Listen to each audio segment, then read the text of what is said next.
सांस रोग आपके ऊपरी और निचले श्वसन तंत्र को प्रभावित करता है और यह साइनस से शुरू होकर आपके वोकल कॉर्ड्स और फेफड़ों को प्रभावित करता है। फेफड़े का cancer, asthma, TB, chronic obstructive pulmonary disease जिसको सीओपीडी बोला जाता है, और जो ब्रोंकाइटिस हो गया, पल्मोनरी फाइब्रोसिस है और सार्कोडायसिस जो होता है, ये सभी जो सांस की बीमारियां हैं, ये प्रमुख बीमारियां हैं। तो चलिए डॉक्टर अरुण के पास चलते हैं और जानते हैं इसके लक्षण और बचाव के उपाय। थैंक यू डॉक्टर चंदन। आपने जैसा बताया कि सांसों की बीमारी respiratory disorder can originate from the sinus, nasal orifices, mucosal lining, pharynx, larynx, in terms of the edema, to the respiratory system, to the lung, to the neuromuscular junctions. So I think you are very right in the sense that it can involve any organ, and I have seen that some sort of treatment ये है कि ये पेट सीटी को combine करके बताया गया है कि लीजन जो है सीटी स्कैन में जो आंखों से नहीं दिख रहा है, और जब वो रे निकलता है पार्टिकुलर, जब वहाँ से एसयूवी मैक्सिमम जब वैल्यू देता है, जो स्पेसिफिक वैल्यू है, तब सही में पता चलता है कि रियल में ये जो डिसऑर्डर है, जो कि एमआरआई और सीटी में भी नहीं पता चल रहा है, जो पेट सीटी में परिलक्षित होता है, और इन्वेस्टिगेशन करा के हम लोग बता सकते हैं।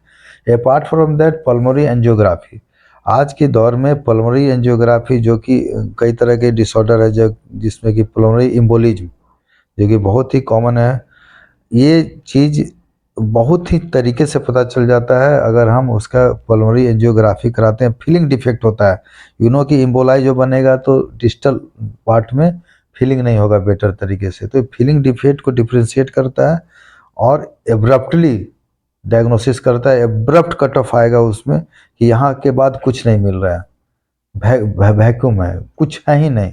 तो इम्बोलाई जब होता है, जो कैपिलरी को ब्लॉक कर देता है, आर्टरी को ब्लॉक कर देता है, उस केस में हम लोग पल्मोनरी एंजियोग्राफी करते हैं, जैसा नाम इंडिकेट कर रहा है। Pulmonary means lung, angiography means vessels, vasculature. Apart from that ultrasound, कुछ ऐसी बीमारियां हैं लंग की, चेस्ट की, जैसे कि पल्मोनरी फ्यूजन, जैसा कि मैंने देखा है बहुत कॉमनली, ये राइट या लेफ्ट कहीं भी है, तो वहाँ पर इफ्यूजन को इवन की एस्पिरेट भी हम लोग करते हैं। उस तरह के केस में अल्ट्रासाउंड का बहुत ही अच्छा यूज है। और अब मैं बात करते हैं कि कौन कौन सी टेक्निक है जिससे कि हम लोग बायोलॉजिकल स्पेसिमेन को कलेक्ट करें। तो एक तो बहुत कॉमन है कि स्पूटम कलेक्शन, जो आप सदियों से सुन रहे हैं, ट्यूबरकुलोसिस के लिए या बहुत सारी बीमारियों के लिए स्पूटम का कल्चर वगैरह किया जाता है, तो डायरेक्ट कल्चर हम कर सकते हैं।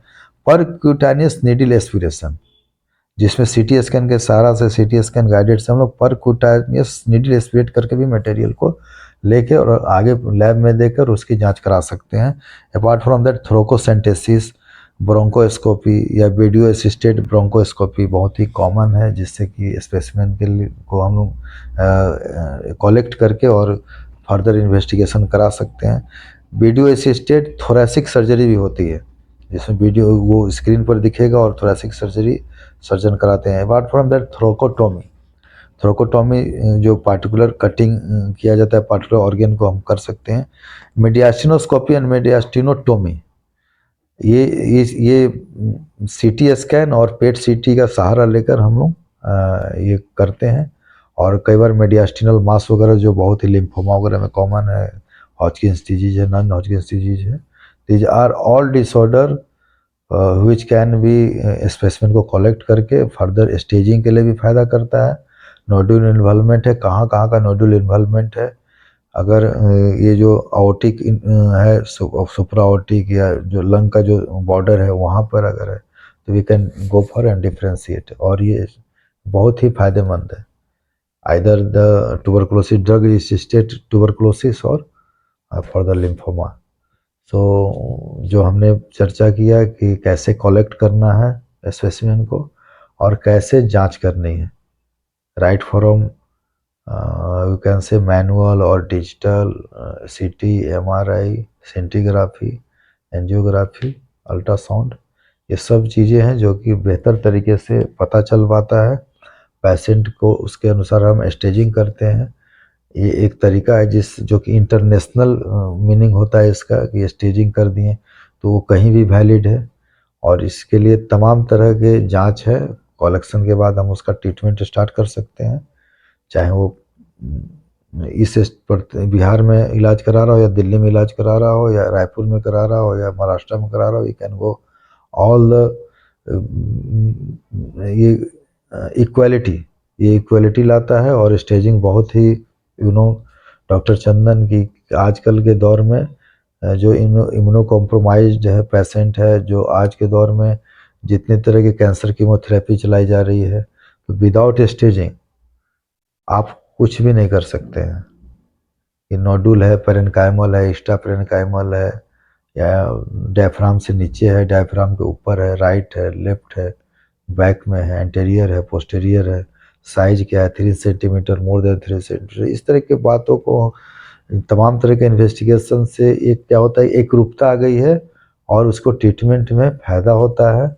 आप एक स्टेट का पेशेंट दूसरी जगह जा सकता है तो वहाँ पर उसे बार बार स्टेजिंग की ज़रूरत नहीं पड़ेगी अगर प्रॉपर तरीके से उसका हिस्ट्री लिया गया है और इन्वेस्टिगेशन कराया गया है। क्योंकि मशीन का रेजोल्यूशन तो सब जगह की है, चाहे सिटी अगर यहाँ कराइए या मेट्रो में कराइए।